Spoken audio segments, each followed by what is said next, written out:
Halo teman-teman, selamat datang di Sudut Koma. Gue Nobi Kurniawan dan hari ini gue mau bikin satu video rekomendasi buku yang masih masuk ke video rekomendasi seasonal yang biasa gue bikin. Dan video kali ini akan masuk rekomendasi bacaan untuk winter read, bacaan musim dingin.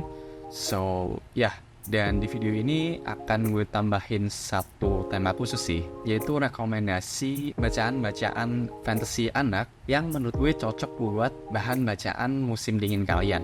Yes, gue tahu emang kita tuh nggak punya winter season kayak teman-teman di luar gitu ya, tapi ya gue tetap suka sih untuk bikin video rekomendasi seasonal seperti ini. So ya biar nggak lama kita langsung mulai aja videonya.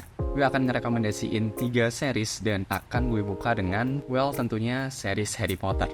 Kayaknya emang gak afdol ya kalau bikin video rekomendasi bacaan fantasy anak, tapi gak masukin judul satu ini gitu, yang arguably mungkin satu judul fantasy anak terbesar di ranah literasi kita. Terlepas dari autornya yang katanya tuh problematik ya, gue nggak begitu tahu sih sebenarnya tentang masalah itu, karena gue sendiri tuh bukan tipe-tipe orang yang suka ngikutin dunia entertainment itu sendiri. Tapi di sisi lain gue tuh suka ngikutin berita-berita soal perfilman. Nah kalau problemnya J.K. Rowling di ranah itu, gue tuh tau lah sedikit banyak. Kayak dia yang maksain buat jadi screenwriter, padahal kualitas screenwritingnya dia tuh kurang. Gue gak mempertanyakan kemampuan dia untuk menulis novel, hanya aja menulis novel dan menulis screenplay itu adalah dua hal yang berbeda. Dan ya, dia tetap maksain untuk jadi screenwriter di seriesnya Fantastic Beasts dan dapat backlash karena, di film kedua dan ketiganya udah hilang fokus sih. Untuk film pertamanya masih oke lah, masih on point itu. So dia pengen jadi screenwriter dan akhirnya franchise-nya bisa dibilang buyar. Dan karena dia nggak mau ngasih mendelegasi pengembangan Wizarding World ini di ranah film, jadinya kayaknya kita nggak akan dapetin cerita-cerita lain dari semestanya sekali lagi Wizarding World satu ini. Instead kita akan dapat reboot dari Harry Potter lagi, which is itu juga problematik. Tapi ya itu diskusi untuk lain waktu mungkin ya. Itu pun kalau gue pengen bahas juga karena gue males lah. Wizarding World tuh kayaknya udah hancur sih. So kali ini kita akan bahas karyanya aja yang memang bagus satu ini, yaitu series Harry Potter. Sekali lagi gak mungkin gak mention series satu ini kalau lagi ngomongin series fantasy anak. Dan alasannya mungkin selain karena semestanya yang bagus dan diterima banyak orang, series satu ini juga banyak jadi jumping point untuk para pembaca baik di Indonesia maupun di luar negeri, di seluruh dunia lah, untuk jatuh cinta dengan membaca. Gue pun salah satunya. Kayaknya dulu mata gue minus tuh karena baca novel-novelnya Harry Potter. Itu pertama kalinya mata gue bermasalah. Dan satu series fantasy anak yang akan berpusat pada elemen fantasi dalam ranah sihir. Ada unsur akademianya juga. Ada trope The Chosen One. Kayaknya nggak perlu dijelasin lebih lanjut deh, karena pastinya semua orang tahu Harry Potter, terlepas kalian kenalnya tuh lewat film atau buku. Gue sendiri kenal lewat film dulu ya, baru kemudian baca bukunya. So mungkin itu aja untuk pembahasan rekomendasi pertama, series Harry Potter. Mungkin teman-teman bisa komen di kolom komentar bawah aspek apa dari semestanya Wizarding World ini yang kalian suka gitu, yang bikin kalian jatuh cinta sama seriesnya. Apakah itu elemen akademianya tadi, atau makhluk-makhluk sihir yang ada di dalamnya. Apapun itu bisa tulis di kolom komentar bawah. Oke, kita masuk ke rekomendasi kedua, yaitu series The Chronicles of Narnia. Ini juga well known banget ya di kalangan penikmat fantasy anak, baik dari segi filmnya maupun bukunya. Nah, walaupun gue ngerasa lebih banyak orang yang belum baca bukunya Narnia daripada Harry Potter, dan dari segi adaptasi film pun nggak lengkap ya si Narnia ini. Dia kayak di cancel sama studionya di film ketiga dalam urutan tahun terbit. Jadi yang The Voyage of Dawn Treader, walaupun banyak kekurangannya tadi, tapi somehow buku satu ini tuh masih jadi series fantasy anak yang bisa dibilang klasik kali ya. Banyak orang yang tahu tentang seriesnya, walaupun mungkin sekali lagi belum baca bukunya atau dari segi filmnya pun kurang lengkap. Narnia sendiri menceritakan tentang petualangan fantasi dari keluarga Pevensies yang masuk ke dunia Narnia melalui sebuah lemari kayu. Nah, gue ngerasa elemen kontrasnya tadi tuh menarik banget. Di dunia nyata tuh keluarga fantasy kayak kasihan banget ya.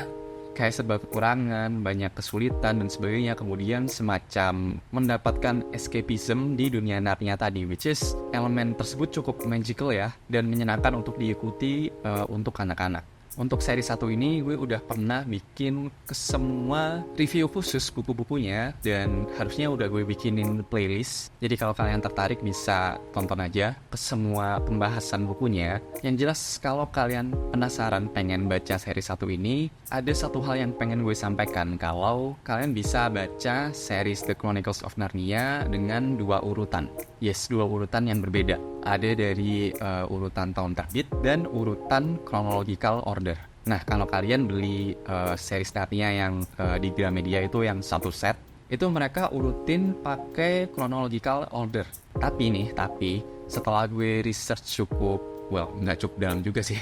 Setelah gue research di fandomnya Narnia tuh kebanyakan akan ngerekomendasiin baca buku 1 ini dalam urutan tahun terbit. Jadi akan dimulai dari The Lion, the Witch, and the Wardrobe dulu, kayak filmnya. Baru kemudian lanjut ke buku-buku selanjutnya. Kemudian kalian akan bertemu prequel di sana sampai kemudian lanjut ke buku terakhirnya. Nah, kalau kalian chronological order, kalian akan mulai dari awal sampai akhir. Dan gue ngerasa dari sudut pandang gue yang udah baca seriesnya tadi, kalian akan banyak kehilangan momen yang, oh ini asal-usul dunia ini asal-usul karakter ini, asal-usul benda ini, dan sebagainya. Gue ngerasa kalian akan miss banyak hal yang akan jadi surprise yang menyenangkan kalau kalian baca bukunya sesuai dengan tahun terbit. Oh ya, satu sebelum kita lanjut ke rekomendasi terakhir, gue tuh ada rencana untuk bikin satu video khusus, video afterthoughts, segmen afterthoughts yang akan berisikan pemikiran akhir gue setelah menyelesaikan sebuah series. So ya, ditunggu aja untuk pembahasan lebih lengkapnya tentang series 1 ini di sana. Tapi sekali lagi kalau kalian penasaran sama review buku-bukunya, udah ada, kalian tinggal tonton aja. Dan next kita lanjut ke rekomendasi terakhir, yaitu series His Dark Material. Ini gue jujur ya, gue belum selesai baca seriesnya. Gue udah selesai baca buku pertama, sekarang ongoing baca buku kedua. Dia tuh trilogi, gak sebanyak series-series sebelumnya. Mungkin di antara ketiga series fantasy anak yang gue rekomendasiin di video kali ini, series 1 ini kali ya yang mungkin kalian kurang familiar. Jadi series His Dark Material ini, trilogi His Dark Material, akan dibuka dengan satu judul yang mungkin kalau gue sebutin judulnya kalian mungkin gitu, tahu nih judulnya, yaitu The Golden Compass. Gue sendiri pertama kali kenal sama The Golden Compass tuh dari film adaptasinya. Gue lupa tapi dia tuh adaptasi tahun berapa ya? Soalnya gue nonton film adaptasinya tuh waktu kecil, dia ditayangin di Trans TV. So kalau kalian juga pernah nonton filmnya dulu di TV,